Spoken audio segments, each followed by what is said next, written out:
আবেলি বুলি ওলাই আহিলোঁ নদী কিনাৰলৈ বুলি। পানী বাঢ়িছে বোলে, মাছ চাছ পাওঁনে চাবলৈ আহিলোঁ। এইফালে আগে আগে কুকুৰ, মই গৈ আছোঁ নদী কিনাৰে কিনাৰে মথাউৰি ওপৰেদি।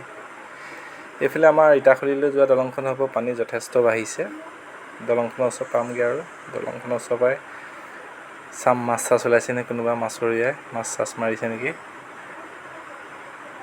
তাৰপিছত আমি উভতি আহিম আৰু যদি মাছ পাওঁ আনিম আৰু কি মাছ পাওঁ দেখা যাওক।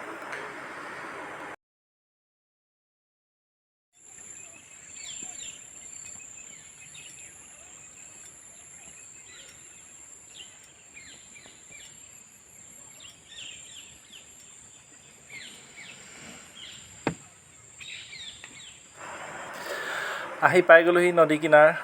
নদী পাই দেখিলোঁ কথা বিষম, পানী বেছি বাঢ়িছে। এইফালে ইটাখুলি দলং বনাই আছে, খুটা 5টা হৈছে বোলে। আৰু এইফালে মাছ ধৰা মানুহৰ এখন নাও, মানুহকেইজন পাৰত উঠি আছেহি। পানী বাঢ়িছে বোলে, জাল পাতিছে, মাছ লগাই আনে। হ'ল আৰু আজি মাছ খোৱা খা গ'ল, এনেই অহা হ'ল আৰু।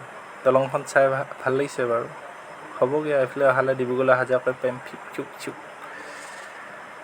পানী বহুত বাঢ়ি গ'ল, চব কিমান সোঁত। এইবোৰ বোলে পানী নাছিলেই বোলে ৰাতিপুৱালৈকে।